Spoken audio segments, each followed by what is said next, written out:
Hello everyone, welcome to Knowledge plus.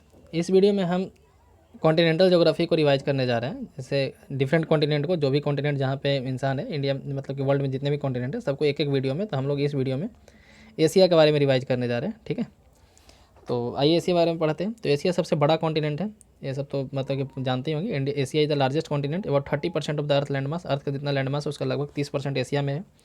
और Asia का सबसे हाईएस्ट पॉइंट क्या है? तो माउंट एवरेस्ट है। एशिया का सबसे हाईएस्ट पॉइंट है, एशिया ही नहीं पूरी दुनिया का हाईएस्ट पॉइंट है। और डेड सी जो है इसका लोवेस्ट पॉइंट है। इसका सबसे लोवेस्ट पॉइंट कहाँ है? डेड सी है, ठीक है। और except from the islands of Indonesia, Asia continent is situated entirely in northern hemisphere. Asia continent जो पूरी लगभग पूरी तरह से नॉर्दर्न हेमिस्फीयर में सिचुएटेड है, यदि सिर्फ इंडोनेशिया को छोड़ दिया जाए तो, ठीक है। इसमें जो भी तीनों सर्कल है, all the three circle, latitude, equator, Tropic of Cancer और Arctic Circle pass through it, ठीक है। तो इसमें 3 सर्कल पास करता है। जैसे हम लोग यहाँ पढ़ते हैं ना कि ये अर्थ है, ग्लोब है, ये हो गया ट्रॉपिक ऑफ कैंसर और Arctic Circle, Tropic of Capricorn, Antarctic Circle. तो ऊपर का जो तीनों सर्कल है एशिया से पास करता है। कौन कौन पास करता है? Tropic of Cancer, Arctic Circle और इक्वेटर, ठीक है। It separate from Europe by Ural Mountain. Europe से इसका सेपरेशन कैसे कैसे होता है? यूराल माउंटेन है, कैस्पियन सी है और ब्लैक सी है, ठीक है।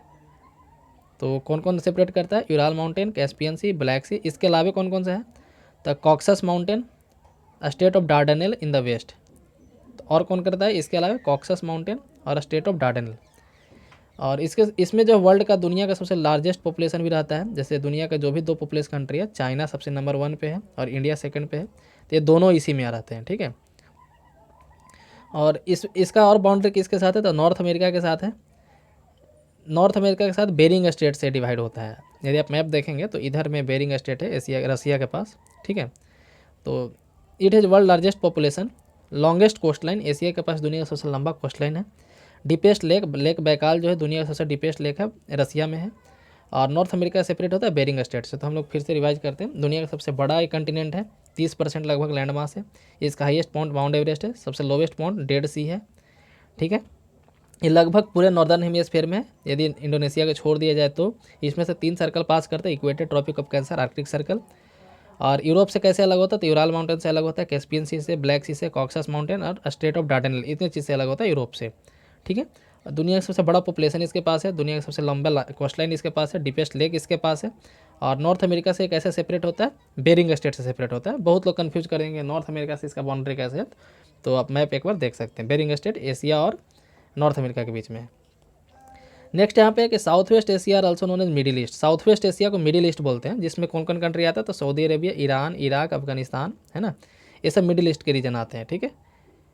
तो मिडिल ईस्ट किसको बोलते हैं? जो साउथ वेस्ट एशिया है, मैंने वेस्ट एशिया है, ठीक है। सऊदी अरेबिया के पास वाला जो रीजन उसको मिडिल ईस्ट बोला जाता है। साउदर्न एशिया को इंडियन सब कंटिनेंट बोला जाता है। जो साउथ एशिया है ना, साउथ वेस्ट एशिया नहीं, साउथ वेस्ट एशिया को मिडिल ईस्ट बोलते हैं। साउथ एशिया को इंडियन सब कंटिनेंट बोलते हैं, जिसमें इंडिया, पाकिस्तान, बांग्लादेश, भूटान, नेपाल, श्रीलंका ये सब आते हैं। उसको इंडियन सब कंटिनेंट बोलते हैं, क्योंकि इंडिया इस रीजन का बड़ा प्लेयर है, मतलब कि बड़ा country. South East Asia comprises Asian nation. ASEAN किसको बोलते हैं? एशियान 10 कंट्री का ग्रुप है ना, एशियान 10 कंट्री का ग्रुप है, उसमें साउथ ईस्ट एशिया उसको बोलते हैं। ईस्ट एशिया में कौन कौन आता है? तो चाइना, जापान, ताइवान, कोरिया, ये सब जो है ईस्ट एशिया में आते हैं और ये सबसे ज़्यादा एडवांस रीजन है, ठीक है। ईस्ट एशिया जो है एशिया का एडवांस रीजन है। North Asia include previous Russia federation and high Asia include. North Asia में कौन कौन आता है? तो जो रसिया फेडरेशन के पहले वाले जो थे, जैसे मंगोलिया हो गया, उज्बेकिस्तान, तजाकिस्तान, ये सब नॉर्थ एशिया में आते हैं, ठीक है। और हाईलैंड एशिया में कौन कौन आते हैं? तो central Asia, like highland Asia मतलब सेंट्रल एशिया, तिब्बत हो गया, मंगोलिया कुछ हिस्सा, फिर सिकियांग ये चाइना का कुछ हिस्सा है, ठीक है। इस तरीके से तो एक प्रॉपर बाउंड्री तो हम लोग नहीं बोल सकते कि ये मिडिल ईस्ट है, यही साउथ है ना। जैसे इंडिया है तो इंडिया एक बड़ा कंट्री साउथ एशिया में आता है, लेकिन यदि नॉर्थ इंडिया जो देखा जाए तो नॉर्थ इंडिया जो है मतलब कि इधर वाला जो पोर्शन है पाकिस्तान, जैसे पाकिस्तान जो है इंडियन सब कंटिनेंट में आता है, लेकिन अफगानिस्तान कहाँ आ जाता है? अफगानिस्तान मिडिल ईस्ट में आ जाता है। तो आप देख सकते हैं यदि पाकिस्तान अफगानिस्तान एक ही कंट्री होता तो फिर वो साउथ एशिया में ही गिनती होता है ना। इस तरीके से होता है। एशियान में 10 कंट्री आते हैं, याद रखिएगा ये 10 कंट्री का ग्रुप है। नेक्स्ट हवांगो रिवर के बारे में। ये ओरिजिनेट होता है कुनलुन माउंटेन चाइना में और इम्पोर्टेंट रिवर है नॉर्थ चाइना का। And drain into Gulf of Bohai of Yellow Sea, है ना, ये येलो सी में जाके ड्रेन होता है। हवांगो को हम लोग येलो प्लेन भी बोलते हैं। हवांगो जो रिवर है, हवांगो रिवर का जो येलो रिवर बोलते हैं उसके प्लेन को येलो प्लेन बोलते हैं, क्योंकि इसका जो सिल्ट होता है वो येलो होता है, ठीक है। यांगत्से जो है, यांगत्से ये एशिया का सबसे बड़ा रिवर है और रिवर ये तिब्बत प्लेटू में ओरिजिनेट होता है। Where Sikiang is the principal river of South China. Red River flow in north of Vietnam. Red River कहाँ फ्लो करता है? तो वियतनाम का नॉर्थ में फ्लो करता है थ्रू द टोंकिन प्लेन। ठीक है, टोंकिन प्लेन इससे भी पता चलता है वियतनाम में है। And fall into South China C.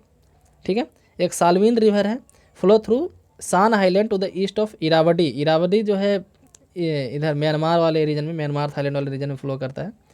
Irrawaddy dolphin के बारे में आप सुने होंगे। और ये भी साउथ चाइना सी में जाकर के गिरता है। ठीक है, गंगा, ब्रह्मपुत्र और इंडस तीनों प्लेन जो है इंटरनेशनल रिवर के रूप में माना जाता है। ये भी काफ़ी बड़े बड़े हैं। गंगा कहाँ गिरती है? बे ऑफ बंगाल में। ब्रह्मपुत्र कहाँ गिरती है? तो गंगा और दोनों मिल करके बे ऑफ बंगाल में गिरती है। और इंडस अरेबियन सी में गिरती है। ठीक है, कैस्पियन सी जो है दुनिया का सबसे लार्जेस्ट लेक है, 5 time the larger than lake superior of north America. तो कैस्पियन सी जो है एक तरह का लेक है। ठीक है, और लेक सुपीरियर जो है नॉर्थ अमेरिका का उससे 5 गुना बड़ा है।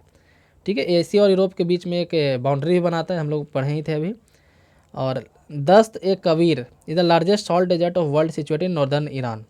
देखिए, सॉल्ट डेजर्ट के बारे में बात किया जा रहा है ना कि सैंड डेजर्ट। ठीक है, हम लोग जो पढ़ते हैं थार हो गया, सहारा हो गया, सब सैंड डेजर्ट है। लेकिन दस्त ए कबीर जो है एक सैंड डेजर्ट है, दुनिया का सबसे बड़ा सैंड डेजर्ट है।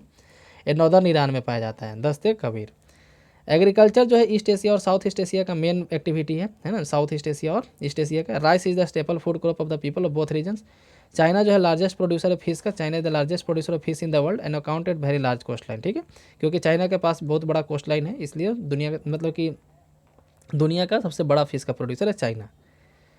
Tin, oil, coal are most 3 abundant important mineral South East Asia. South East Asia में 3 ज़्यादा मिनरल पाए जाते हैं, टीन, कोल और oil. The coal producing area concentrated mostly in Sumatra, Borneo. Borneo island Indonesia वाले region में पड़ता है, सुमात्रा भी उसी में पड़ता है। केबू island, Kra Peninsula. Kra Peninsula Thailand का, जो थाईलैंड का मैप देखिएगा तो ऐसे होता है, बीच में ऐसे लंबा हो जाता है, तो ये जो लंबा वाला पोर्शन है उसको क्रा पेनिनसुला बोलते हैं। ठीक है, सुमात्रा और बोर्नियो इंडोनेशिया में है। सारावाक जो है मलेशिया में है। ये सब ऑयल प्रोड्यूसर है। ठीक है, मलेशिया जो है लीडिंग प्रोड्यूसर है और एक्सपोर्टर है टीन का। याद रखिए, Malaysia is the world leading producer and exporter of tin. The fields are concentrated in peninsular Malaysia. तो ये जो फील्ड है वहाँ का जहाँ पे टीन निकलता है वो पेनिनसुलर वाले रीजन में, मलेशिया का जो पेनिनसुलर रीजन है वहाँ पे ज़्यादा मिलता है, जैसे खासकर किंता वैली, लारोत प्लेन और कलेनी वैली में। तो यदि पूछा जाए किंता वैली कहाँ है, जैसे मैच द फॉलोइंग में आ सकता है, पूछ सकता है। तो in Thailand tin mines are in Kra Peninsula. Kra Peninsula में टीन माइंस काफ़ी ज़्यादा है थाईलैंड में। फुकेट एक जगह का नाम है। North coast of Sumatra in Indonesia also tin producing region. और सुमात्रा का जो नॉर्थ कोस्ट है वो भी टीन प्रोड्यूसिंग रीजन है। तो ये था मलेशिया, सॉरी मतलब ये था एशिया के बारे में, कहाँ कहाँ कौन सा एलिमेंट मिलता है, कौन कौन रिवर इसमें इंपॉर्टेंट है, कौन रिवर किस में गिरता है, इसका बाउंड्री कहाँ कहाँ है ना। इसके बारे में इन ब्रीफ हम लोग यहाँ पे इस मतलब कि एशिया मैप को हम लोग, एशिया कंटिनेंट को हम लोग रिवाइज किए। ठीक है, तो इसी के साथ ये लेक्चर समाप्त होता है। वीडियो पसंद आया तो लाइक करें, चैनल को सब्सक्राइब करें। धन्यवाद।